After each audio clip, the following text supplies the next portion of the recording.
Hello साथियों, कैसे आप सभी। उम्मीद है सभी लोग अच्छे होंगे। चलिए दोस्तों, एक बार फिर स्वागत है आपके अपने यूट्यूब चैनल ड्रीम सिटी पे। जैसे दोस्तों, अगर आप Uttar Pradesh UP police constable की तैयारी कर रहे हैं तो आज की क्लास जो है आपके लिए इम्पोर्टेंट रहने वाली है, क्योंकि इसमें जितने भी प्रश्न लिए गए हैं आपके महत्वपूर्ण प्रश्न लिए गए हैं। तो देख लीजिए किस प्रकार के आपके प्रश्न जो है पूछे जा सकते हैं। पहला प्रश्न है, पूछा गया है वह स्वतः ही जान जाएगा में वह सर्वनाम कौन सा है। तो वह सर्वनाम किस सर्वनाम के अंतर्गत आता है। तो ये आपके निजवाचक सर्वनाम के अंतर्गत आता है। ऑप्शन बी इसका बिल्कुल करेक्ट आंसर है। प्रश्न 2, जब कोई सरकारी पत्र, कार्यालय, ज्ञापन या ज्ञापन एक साथ अनेक परिस्थितियों को भेजा जा रहा हो तब उसे क्या कहा जाता है।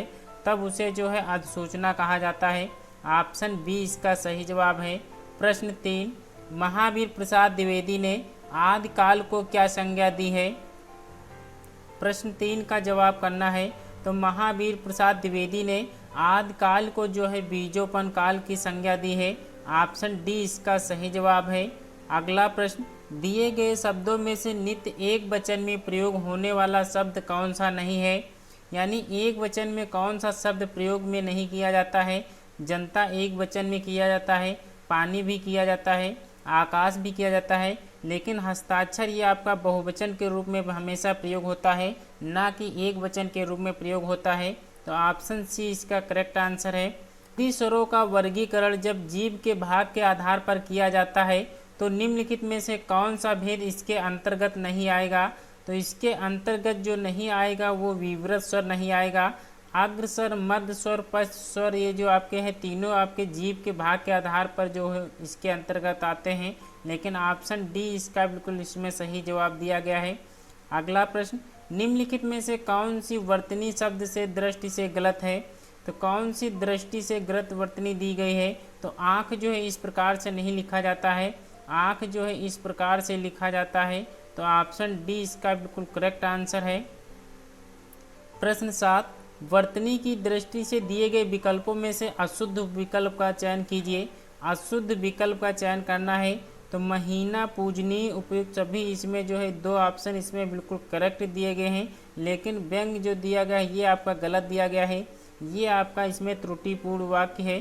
तो ऑप्शन सी इसका बिल्कुल करेक्ट आंसर है। स्वार्थ में निम्नलिखित में से कौन सी संधि है। तो स्वार्थ में कौन सी संधि का प्रयोग किया गया है। तो इसमें जो है आपकी दीर्घ संधि का प्रयोग किया गया है। अगला प्रश्न, पावन का सही संधि विच्छेद क्या होगा। तो पौधन आन जो होता है ये पावन का संधि विच्छेद होता है। आपके वीडियो 2018 में जो पेपर हुआ था उसमें आपका पूछा गया प्रश्न है। अगला प्रश्न, भीष्म पितामह ने आजीवन शादी न करने का प्रण लिया था। रेखांकित शब्द का समास क्या होगा। आजीवन में कौन सा समास प्रयोग किया गया है। तो इसमें जो है अव्ययी भाव समास का प्रयोग किया गया है। दोस्तों, अगर आप चैनल पर पहली बार विजिट किए हैं तो चैनल को जो है सब्सक्राइब जरूर कर लीजिएगा। वीडियो पसंद आ रही हो तो एक लाइक जरूर कर दीजिएगा। चैनल पर नए तो चैनल को भी जरूर सब्सक्राइब कर बेल आइकन को जरूर प्रेस कर दीजिएगा, जिससे आने वाली नेक्स्ट वीडियो का नोटिफिकेशन जिससे आपको सबसे पहले मिल सके। अगला प्रश्न, निम्न में कौन सा कर्मधारय समास है। प्रश्न 11 में आपको कर्मधारय समास बताना है। तो नील गगन जो है ये आपका कर्मधारय समास है। ऑप्शन ए इसका सही जवाब है। सम उपसर्ग से बना शब्द कौन सा है। तो सम उपसर्ग से बना शब्द कौन सा है। तो सम्मुख जो है ये आपका सम उपसर्ग से बना हुआ शब्द है। ऑप्शन बी इसका बिल्कुल करेक्ट आंसर है। परा उपसर्ग का अर्थ क्या होता है। प्रश्न 13 का जवाब करना है। तो परा का जो उपसर्ग होता है वो उल्टा होता है। ऑप्शन बी इसका बिल्कुल करेक्ट आंसर है। अगला प्रश्न, कृदंत शब्द कृत प्रत्यय का उदाहरण कौन सा है। तो आपका खिलाड़ी जो है ये कृदंत शब्द जो है कृत प्रत्यय का उदाहरण है। ऑप्शन डी इसका बिल्कुल करेक्ट आंसर है। निम्नलिखित में से आँख का तत्सम रूप कौन सा है। तो आँख का तत्सम रूप कौन सा है ये आपको बताना है। तो अच्छी जो होता है ये आपका आँख का तत्सम रूप है। अगला प्रश्न, विसर्ग का प्रयोग किन शब्दों में नहीं होता है। तो विसर्ग का प्रयोग जो है किन शब्दों में नहीं होता है। तो तद्भव में नहीं होता है, तत्सम में होता है, संकर में होता है, लेकिन तद्भव में नहीं होता है। ऑप्शन ए इसका बिल्कुल करेक्ट आंसर है। चौथा का तत्सम शब्द कौन सा होगा। तो चतुर्थ जो है चौथा का तत्सम शब्द होता है। ऑप्शन डी इसका बिल्कुल करेक्ट आंसर है। अगला प्रश्न, निम्नलिखित में से धूम्र का तद्भव शब्द कौन सा है? तो धूम्र का तद्भव शब्द जो होता है वो धुआं होता है। ऑप्शन डी बी इसका बिल्कुल करेक्ट आंसर है। अगला प्रश्न, व्युत्पत्ति के आधार पर शब्द के कितने भेद होते हैं? तो व्युत्पत्ति के आधार पर शब्द के जो भेद होते हैं वो 3 होते हैं। ऑप्शन ए इसका बिल्कुल करेक्ट आंसर है। स्वतंत्रता सबको प्यारी होती है। वाक्य में रेखांकित शब्द संज्ञा का भेद है। स्वतंत्रता कौन सी संज्ञा है? तो ये आपकी भाववाचक संज्ञा है। ऑप्शन बी इसका बिल्कुल करेक्ट आंसर है। पुरुषवाचक सर्वनाम चुनिए। आप अंदर आकर बैठिए, इसमें जो है पुरुषवाचक सर्वनाम बताना है। तो आप जो है ये आपका पुरुषवाचक सर्वनाम होता है। प्रश्न 22, मेरी बहन सविता हिंदी भाषा सिखाती है। वाक्य में क्रिया को चुनना है। तो इसमें क्रिया शब्द को पहचानना है। तो सिखाती है जो है ये आपकी क्रिया है।